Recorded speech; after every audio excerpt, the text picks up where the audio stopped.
Caitlin Clark is turning heads and dropping jaws. She's only a freshman. But she's the best player in the country. How will she go for history?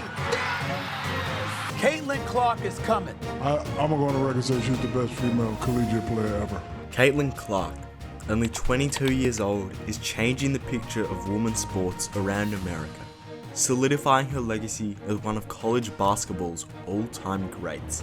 She has grasped a nation's attention with her incredible shot making and passing, and having recently declared for the upcoming WNBA draft, she's only gotten started. Every generation or so, a sport gets graced with an athlete so special that no one could ignore them.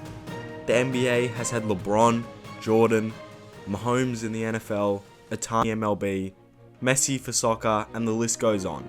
And now, the WNBA gets a turn with Caitlin Clark. But how did she reach such stardom?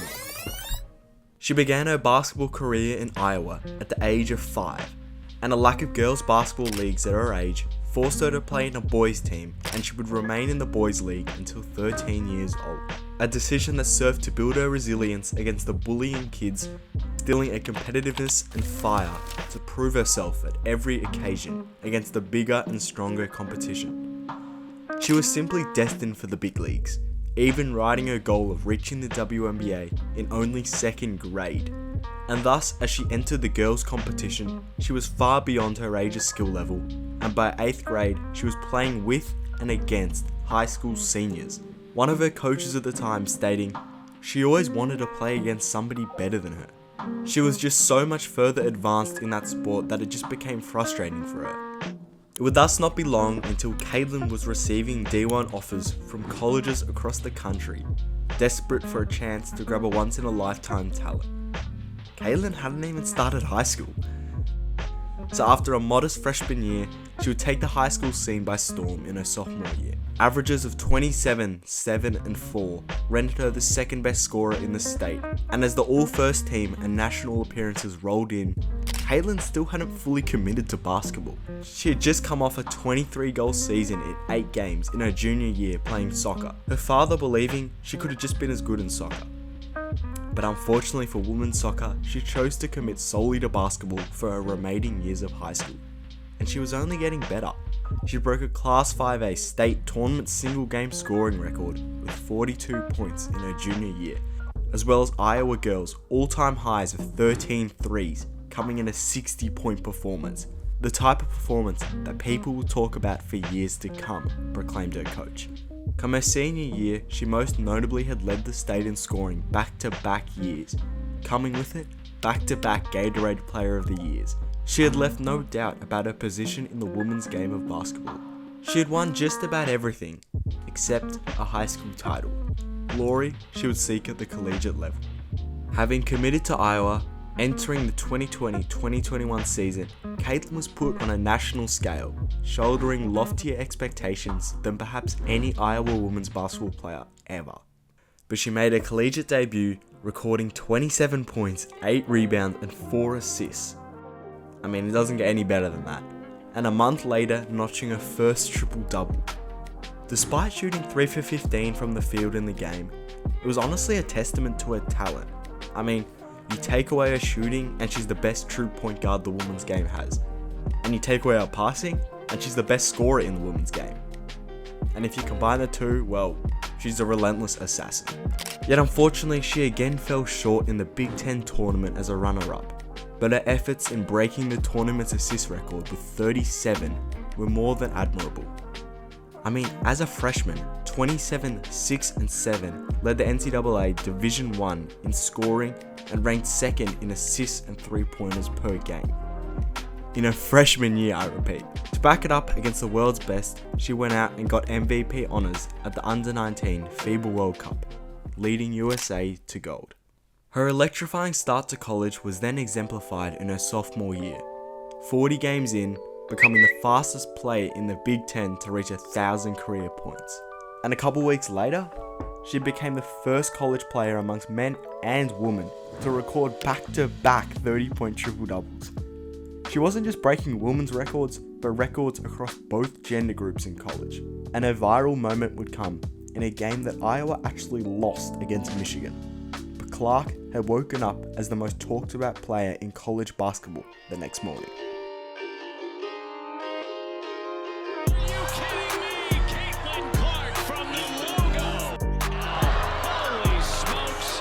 Another deep three. Highlights from her 46-point and 10-assist performance fully went viral, as she hit some of the craziest shots fans had ever seen across both gender groups. She had mastered the art of the pick and roll, excelling as both a passer or scorer, her deceleration rivaling that of Luka Doncic's. With a defender at her hip, she could knock down an automatic floater or find the open teammate, and if we ditched the pick and roll, she could pull from 30 with ease. And at last, her excellent play rewarded her with a Big Ten regular season title off the back of a 38-point performance, garnering respect from the NBA's best, including the likes of LeBron, Ja, and Trae Young. It looked like everybody on that court is way slower than her when she get into her stuff. She also went on to win a tournament title in the same year, yet unfortunately, a huge upset against Nebraska in the second round of the NCAA tournament, having been projected to eclipse last year's Sweet 16 result, slightly worsened the season's conclusion, as Caitlin had the worst game of her career.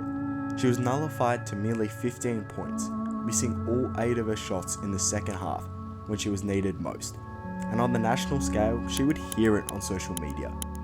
Whether unfair or fair, understanding Caitlin from young, she was always going to bounce back. And ultimately, the Big Ten Player of the Year, Clark, still had a spectacular season. She was the first women's player to lead Division I in points and assists per game in a single season. So a second round loss didn't change that.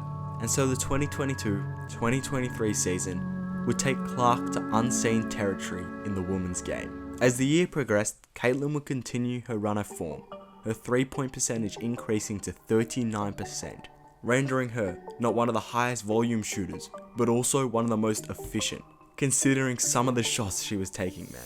And so the nation watched as she starred for Iowa, each game that went by seamlessly pushing her more and more into the broader spotlight outside of college basketball fans. Here's Clark. She fires and goes! She hit it! And a legendary career adds another page in the legend. A week later, after a game-winning 3, she recorded a monster 30-point triple-double against Ohio in the Big Ten championship game, the first triple-double in the final of the tournament ever to become back-to-back champs. And as a result, she had the world excited for the upcoming NCAA tournament. Caitlin Clark.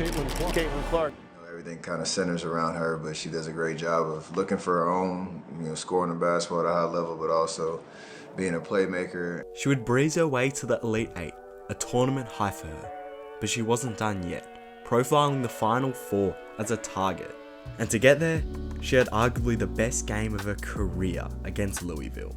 She had 40, 10, and 12 to record the first 40-point triple-double in the history of college basketball. The history, as she even put a John Cena celebration alongside it. I mean, it doesn't get more iconic than that. For the first time since 1993, Iowa is headed to the Final Four. The game had averaged 2.5 million viewers on ESPN. By way of comparison, the network's most watched NBA game of that season was the March 5th Knicks v Celtics OT thriller, which averaged 2.15 million viewers. Her impact, simply immeasurable. Oh, and how'd she back it up in the Final Four? With 41 points again, scoring or assisting on every single point in the fourth quarter to upset the undefeated South Carolina. Having arguably the best 2-game streak in NCAA history, Clark had steamrolled the Hawkeyes to the championship game by scoring 53% of Iowa's total points, an all-worldly offensive load. And so, awaiting in the national championship game was LSU. Angel Reese versus Caitlin Clark, two of the biggest names in women's basketball. Caitlin had a good game, scoring 30 points with 8 triples, the most in a title game irrespective of gender. Oh, and she had 8 assists as well. But Iowa as a whole had their worst defensive performance of the season, conceding 102 points to LSU, which in turn cost them the game. But it was far more than just a championship game.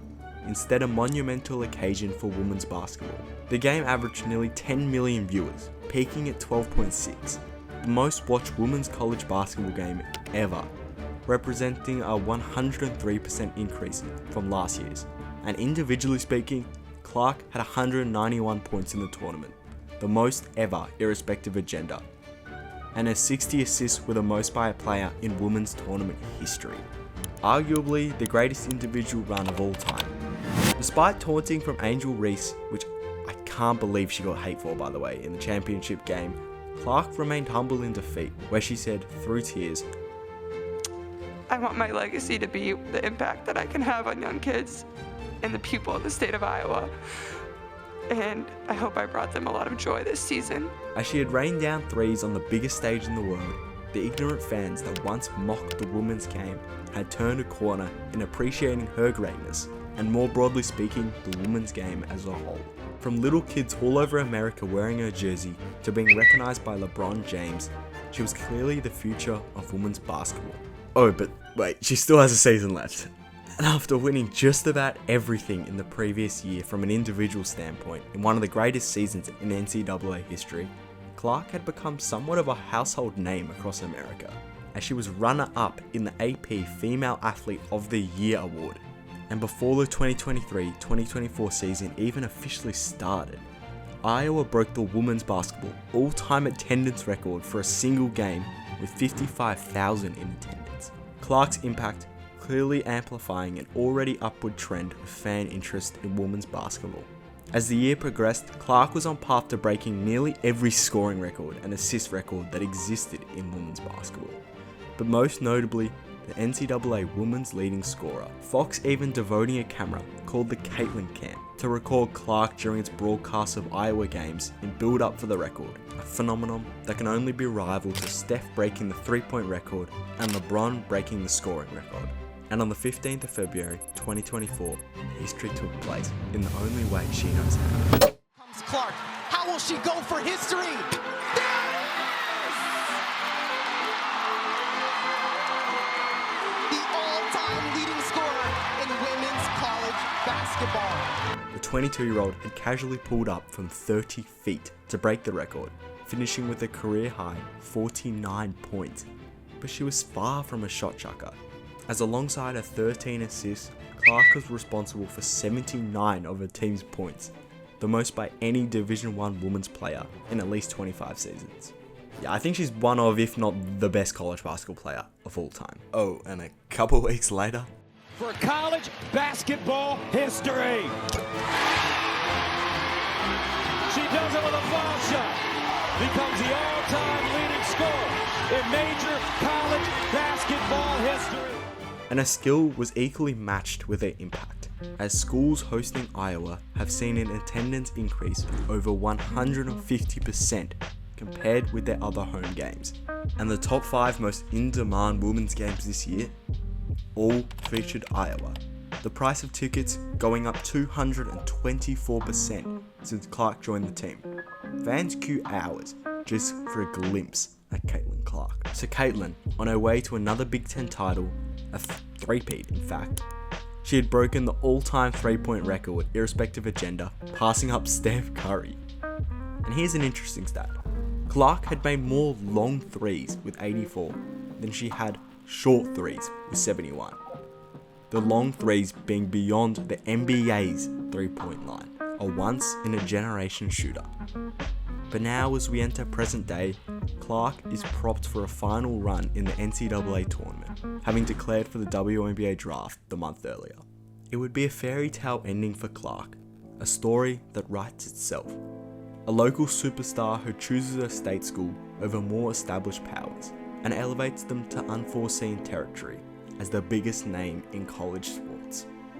But irrespective of the end result, Clark has cemented herself as one of the all-time great college basketball players, paving a way for young female athletes and broadening the opinions of the basketballing world to women's basketball. The Caitlin Clark effect was real.